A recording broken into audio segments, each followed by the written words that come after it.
Hello, contractors, and welcome to Toolbox for the Trades. My name is Jackie Aubel, and today I am chatting with Lacey Coleman, the president of Coastal Comfort in Salisbury, Maryland. Lacey and I spoke about how since taking ownership of the business from her father, she scaled the business from 2 to 10 million, all while maintaining the attitude that failure is not an option. I hope you enjoy this conversation as much as I did.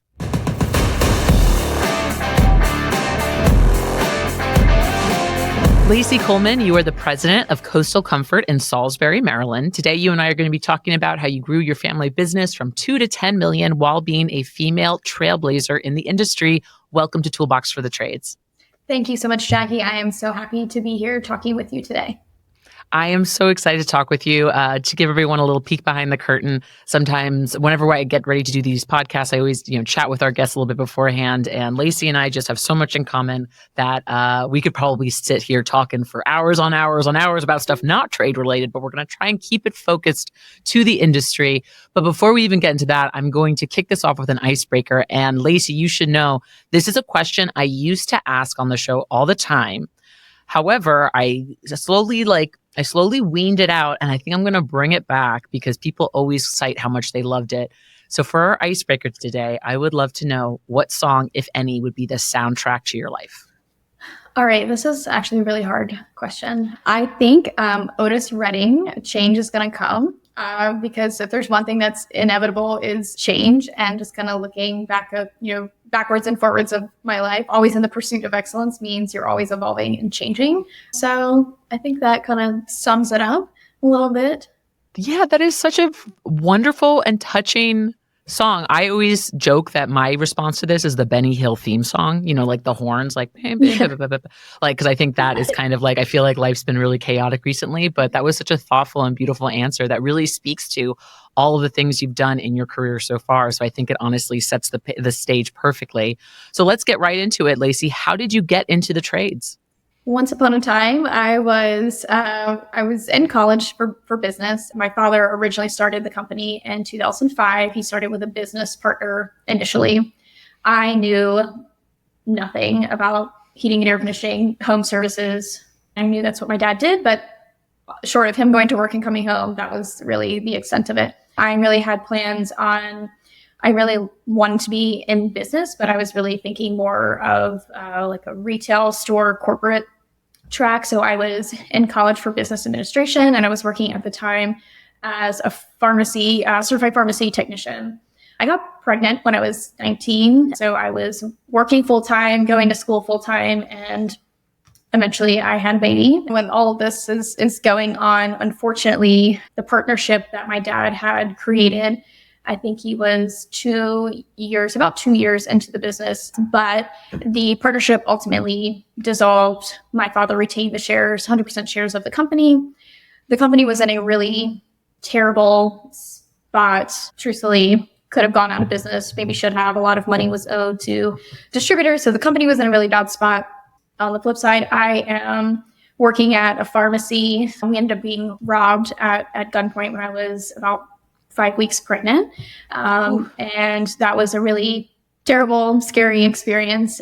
So that really made me nervous. The DEA was cracking down on Schedule II narcotics, which was really affecting, unfortunately, everybody, mostly those that were taking advantage of getting those prescriptions fraudulently. So at the time, there was a rash of pharmacy robberies every couple of weeks that the pharmacies in my area were being robbed at gunpoint. And honestly, having someone point a gun, directly at you, especially when you're pregnant, you're just a couple feet away from you. It's a life-changing experience. So I wanted to no longer work in that environment. I wanted to be somewhere safe. At the same time, my dad was going through such big changes, and he's an HVAC guy. He'd been in the field his whole life.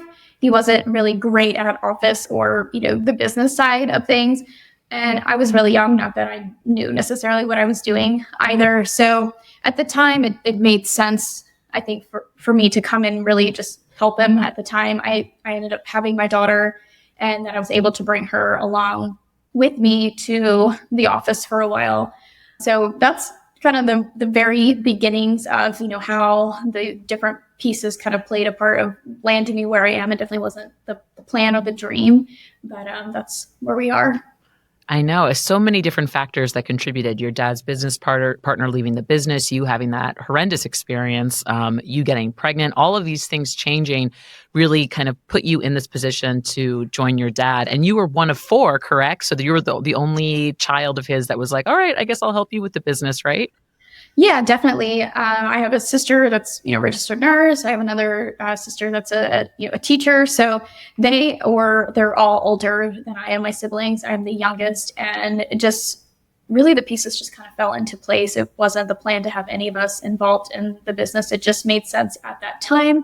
While all of this is going on at the same time, I had my daughter really young, as you know, I was a teen mom. So I also was experiencing postpartum depression pretty terribly for the first couple years. So I think it was a benefit to be able to work and, with the family business while I was trying to navigate those feelings and trying to figure life out. Honestly, I was so young, and my life at the time felt like it had been derailed from, what I pictured. So I was really struggling with all those things: teen mom, teen pregnancy, not finishing school like I wanted to, not being where I wanted to be in life. But it ended up working out clearly pretty well. It certainly did. And I actually want to talk a little bit more because you were a very young woman in the industry. And one of the things you and I first spoke about when we met is that you encountered a lot of biases actually early on in your career. So could you tell me a little bit about that and how that affected you?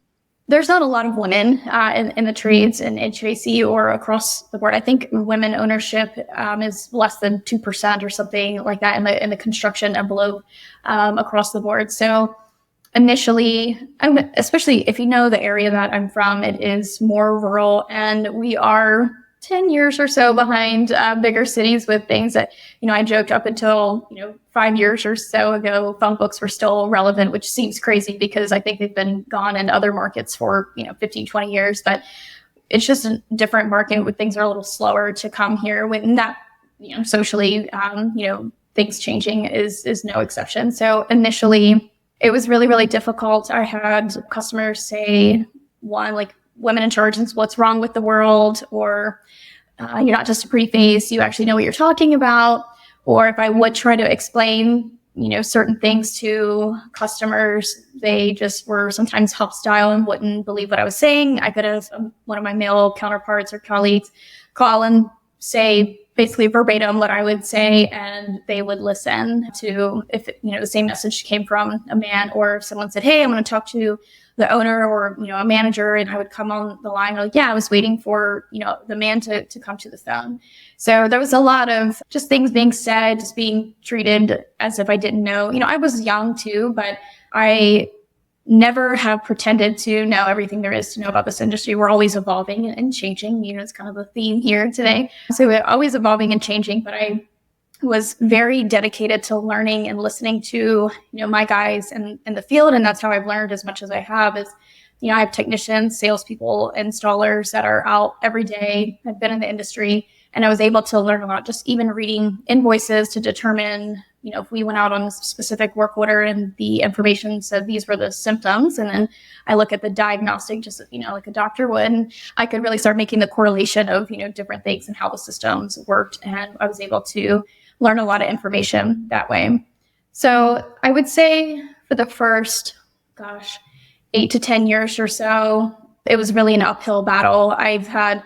Since then, I think I've had to work 3 times as hard to prove myself. But since then, I've had a bit more pleasant experience. Not that it doesn't exist, because it still does, but it's definitely, I've had to work to earn the respect of my colleagues, other business owners. A year or so ago, I had another business owner message me on social media and just said, I was one of those people when, used to come into the home shows that we were working, they would have a booth and we would have a booth, and they would just be, oh, look at her walking in here, just they would be talking poorly about me. And then, he said, I'm eating my words essentially. And I now have owners, male owners of other businesses. They call me for support and help. And I love it. It's, I think collaboration happens at the top, competition happens at the bottom. So, the more that we work together, we can, help one another. Now I actually have customers reaching out because it is, owned by a woman and ran by a woman. They say, hey, this is how, you carry yourself, or, I love that it's a woman-owned business. And so now I'm getting the opposite. I had people that wouldn't use the company before because they didn't want to, listen to a woman or a woman in charge is what's wrong with the world. Now I have, way more support from the community and other distributors. I mean, banks, distributors, you name it. I had nobody on my team, on my side. So I have worked endlessly and tirelessly. It was a little exhausting, but I think that it's paid off, and, there's always more work to do. I don't, think that I know everything there is to know. There's always more to learn. Yeah. What a wonderful, not wonderful, but like what a way to kind of talk about the biases that you were up against early on. Again, dealing with postpartum depression, raising a newborn, having to learn this business and getting so much negativity thrown your way, but still persisting regardless. What do you think it was that kept you persisting in spite of all of that? Because a lot of people, like I was hearing like, women running businesses, what's wrong with the world? Like if I heard that, I might have, been like, okay, whatever, you don't want me, fine, I'm leaving. So like, what was it that kept you going? Well, that particular customer, I fired him as a customer. So yeah, that'll do it. Okay, that's nice. I said, I don't need your business. And he ended up calling back, I think the next day, and apologizing. And I said, no, thank you. I don't need that kind of energy directed at me. It's hard enough in this industry without all the additional biases and everything. There's a lot of other things that we're dealing with every single day. I don't need that additionally. I've always just taken all of the negative things, and there's other things that we won't touch on, but there's things that have happened in my lifetime, as an adult, that I just constantly channel them back into myself and into my work. I joke that the company is my husband, because it's just, I have really just kept diving into personal development and then professional development. And I really enjoy the people part, especially with my employees, and building something that's bigger than myself for them, and for, just for my daughters to look up to. It's bigger than me, right? I channel it into myself, and I put everything negative that happened to me, and it's almost like I have something to prove, and might be a little ego in there, and that's okay. But if I felt like someone didn't believe in me, I just work twice as hard to make sure that I know that I can do it, and I believe in myself, and I just keep channeling that energy back into my work.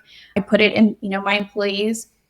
I know that I have the distinct position as a business owner, as a manager, as a CEO, I'm a coach to them as well. And I get joy and seeing people that have worked for me for 5 years, 10 years, that have started out as a helper, and now, they're in sales, or they started out part-time helping me file in the office, and now, they're an office manager for me, and they've, been able to do those things because of the investment in them. So I just pour into people, myself included, and just keep revisiting, and then you get the results from that. And then each year, we grow, and you get to see the results of that firsthand.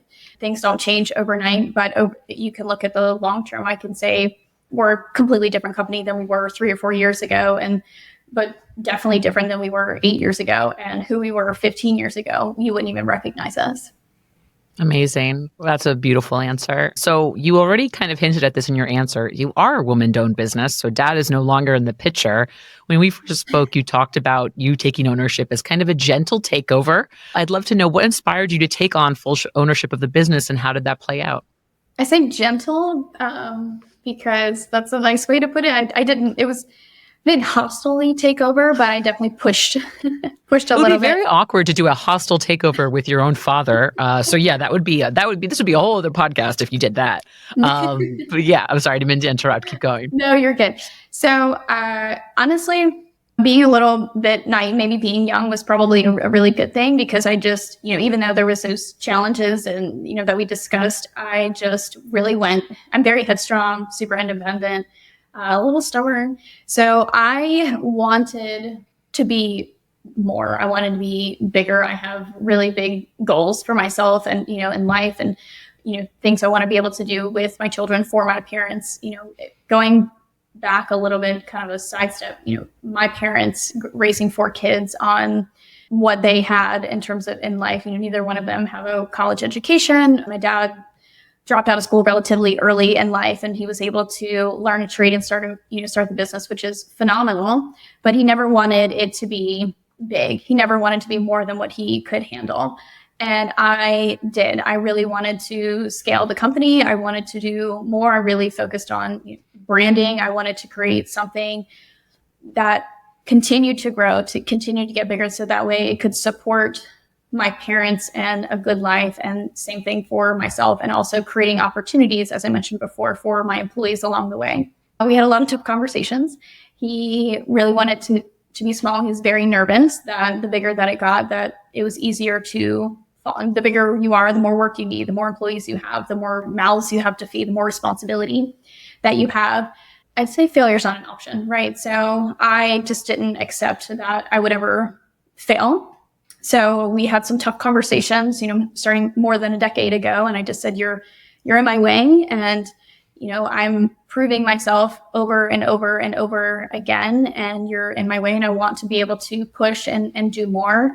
And you either need to be all in or step aside and let me do the things that I want to do, knowing that I've taken on the responsibility of making sure that my parents are taken care of. So I have that little bit of pressure as well, which is, it's fine. It's turned out great. So when I took over, we were doing under 2 million a year, as we talked about. So it's been a great journey up until this point. I know I have a lot of work to do, but I'm so grateful that my dad instilled great work ethic in me, but then also the core values of the business that he started with a good name. I still make sure that I keep that as part of our foundation as we continue to grow.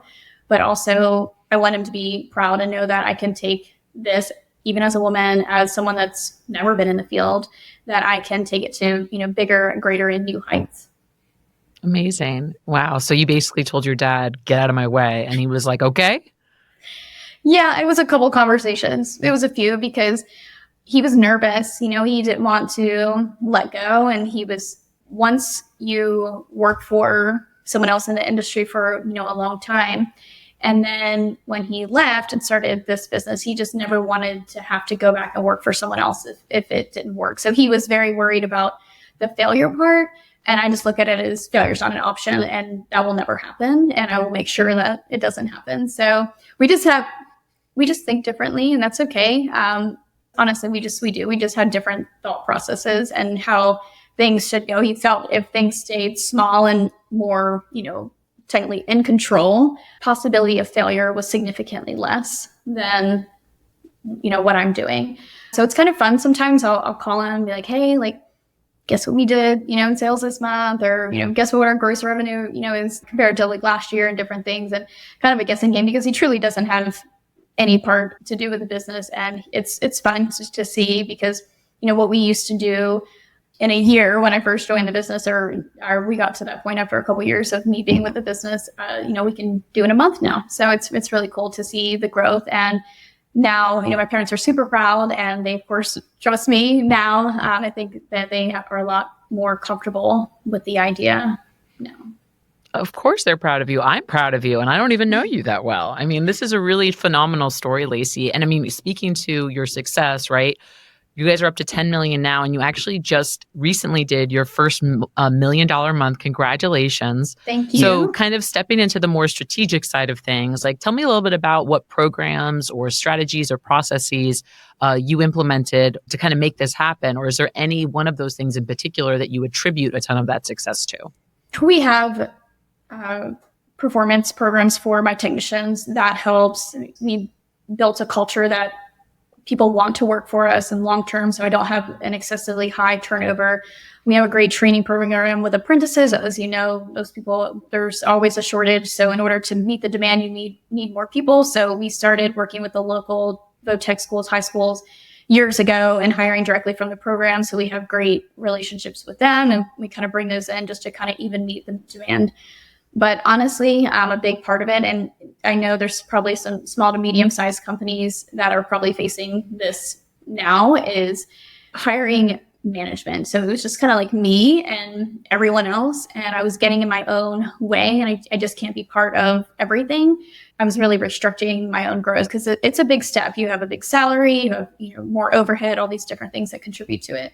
So once I put those particular people in place, and it really allowed us, one, we had much better quality. We had more accountability, but we also were able to be more efficient. We changed the processes. I have a separate building now for my installation team where the equipment comes in and gets delivered in advance, and we're staging our jobs so our installers are picking up there as opposed to going to the distributors, which would waste an hour, hour and a half or more every single day. So we've done a lot of different things to change the efficiency and how efficient we were and how much time our guys spent on the job. But really, management helped tremendously. I know there's a lot of people that are on the fence, like, should I do this or should I not? Absolutely go for it. And I'm currently right now restructuring again because I've reached that point. In order for me to be able to get over, the 10 million and move forward, I need more of a GM and a hiring. So I have a gentleman that started with me as a service technician from another company 10 years ago this year. Then he went to a service manager role. Then he was over my service and installation department. He's moving into a GM. And Nice. now I'm hiring additional managers. So that way, getting the structuring for growth is extremely, extremely, extremely important. It took me a little bit to figure that out, or to be able to figure out a way to pay for it. So once we did that, the growth, we went from 3.3 million and at the end of 2020 to where we are now. So that definitely helped as well. Yeah. Did you model after any type of program? Did you what did you research? Did you, did you access any best practices groups? Did you just interview a bunch of people? I love what you said, by the way, but you've had a bunch of really great sound bits, but you said something a while ago that was collaborations at the top, competitions at the bottom. Did you ask some of your competitors how they do it? How did you figure out how to structure the business this way? Honestly, Jackie, and this is something that I found out about myself when I went to the Pantheon. I have just been doing it 100% on my own. I've probably made it harder for myself because I haven't, I'm not following, the Tommy Mellows and all of these people. And I met another gentleman there that, Gilbert, he introduced us, and he is, I've read this person's book and introduces this person and all of these people. And he really takes in all of that information and he goes back and immediately puts it into his business. I haven't been following anybody in the industry. I'm just here in my own bubble.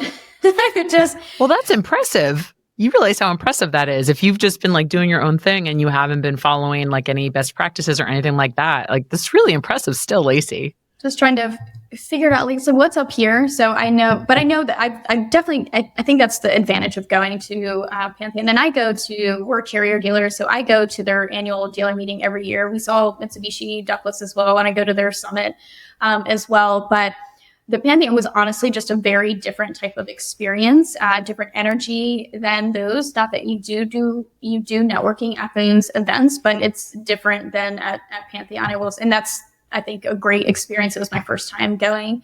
But here, I am a big company. I am one of the largest companies. I'm the largest, I think, carrier dealer on, in our area, the Eastern Shore. And I have people coming to me asking questions and how I'm doing things and modeling, the way that I'm doing things. And it's interesting because I was telling someone earlier, it's easy to get complacent here in my position where I am because I'm already doing so well.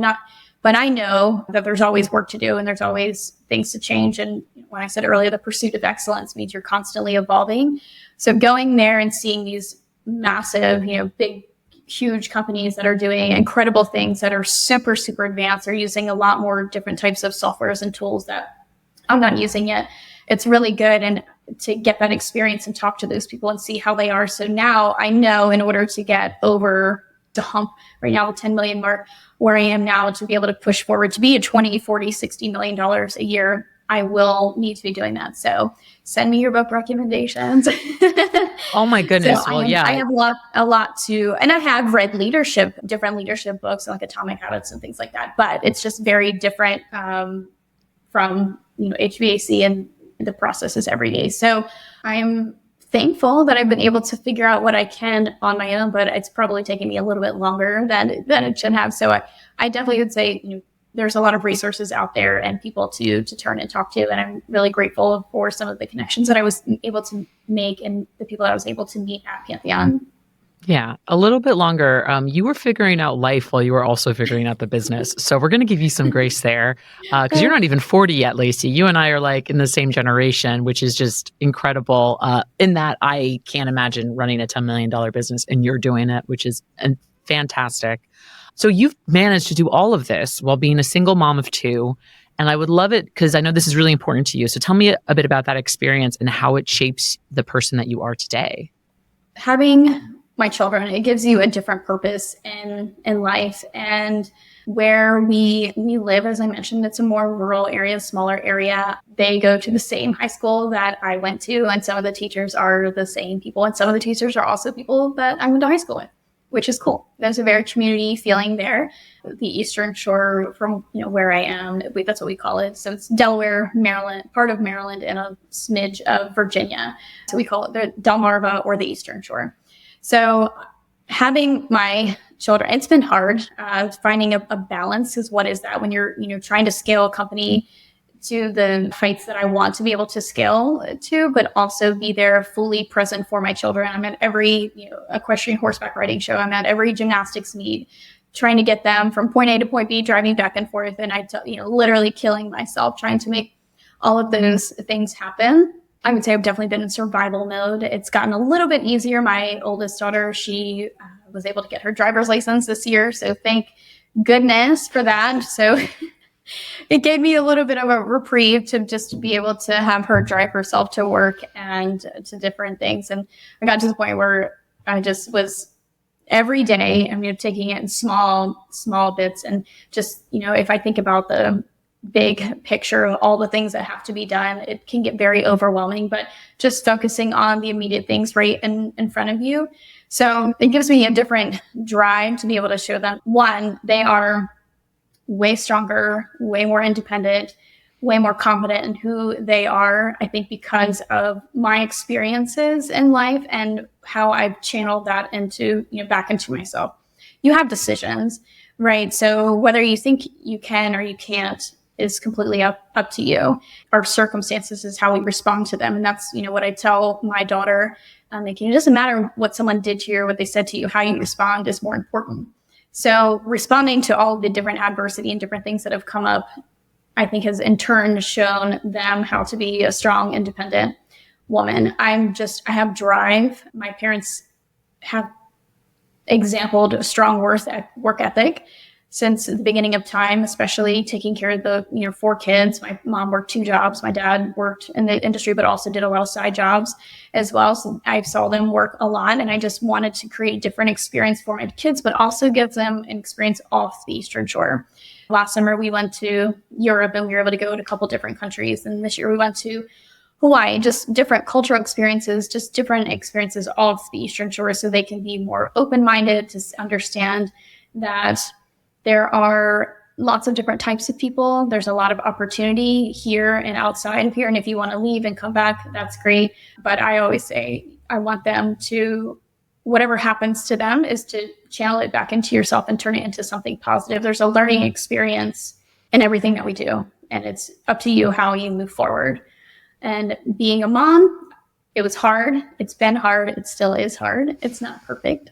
I have used the opportunity to just try to set an example for my kids to be strong. Even now, it took me a long time, I think, to kind of figure things out. I felt like to get my feet under me because of all these, different things that were happening in my life. But I'm forever grateful for those experiences, and being able to show them has really helped push me awesome. forward. You've got such a great mindset. Can I just compliment you on that? Like, failure is not an option. Collaboration's at the top, competition's at the bottom. Being able to, it's not what people do to you, it's how you respond to them. Like, you've got some really great knowledge and wisdom in there that I don't. That trauma, Jackie. It's all the trauma. It's just I have been in a relationship that fully broke me down as a person, just till I felt like I was nothing, and to have to completely rebuild myself from the bottom up multiple times. And postpartum depression is certainly a time that you would have to build and going through a divorce at the same exact time as postpartum depression, all these things, and then years later getting into a relationship where I felt like I was in a healthy place. And then by the end of it, 3 years later, I was nothing, just someone constantly tearing you down, just, like you call a nail file, just slowly, working bit by bit, breaking you down. So I've had to rebuild myself multiple times throughout my adult life, and it's not been fun. It hasn't been easy, but I know that because of those experiences, I have the mindset that I do. Again, going back to choices, I could have chose to handle things a lot of different ways, but I've always just poured back into myself and just to use that as a determination to rise and move forward, rise onward and upward. I literally told someone that this morning, where it's always onward and upward. Sometimes when people have that type of attitude, it can come off a little disingenuous because it can almost be like toxic positivity. But I want you to know that when you talk, I can genuinely hear the authenticity in your voice and the fact that you earned this mindset. And I just want to thank you for being so vulnerable on this episode and sharing some of the things you've had to overcome to build this up. Because the fact that you're raising 2 children, you've got a multi-million-dollar business, you're doing this all in the trades. It's a fantastic story, and I'm so honored that you chose to share it with me and my audience. So thank you. One of the things I love to say to folks when they're like, why would I come on the podcast? What would I want to even say? I like to say, this is your chance to take a megaphone to the industry. We have, many people listening to this show in the ServiceTitan community and outside of it. What would you like to say to the trades at large?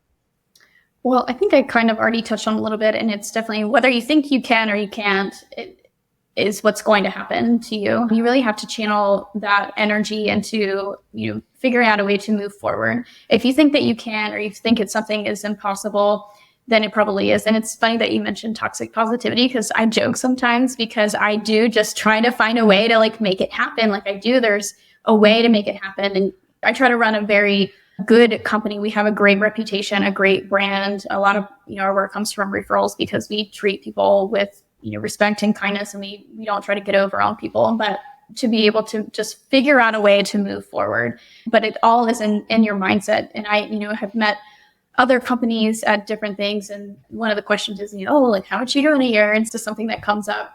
And if someone says, I'm only at 3 million or whatever the case is, and I'm like, it doesn't matter. You can be 100 million. It just, you have to choose to want to be there and be dedicated. But ultimately, whether you think you can or you can't, it's entirely up to you. And if you want to get there, you absolutely can. If I can do it with all of the things that have been going on in my life, I know, everybody is dealing with something, some kind of external, whether it's kids or, sick parents, or there's, so many different outside things that go on, and we can choose to let that push us forward or hold us back. And for me, that is something that has been a game changer, life-changing, not only in my personal life, but in my professional life too. So if you want to, you can.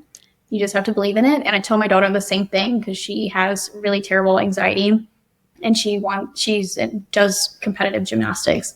And she actually fractured her L5 a couple years ago. And so she was out for a while, and coming back, she was really, really nervous that she couldn't do the same skills. And she was doing them a few months ago, and then she stopped doing that. And she's just like, I don't know what's going on. And I said, do you believe in yourself?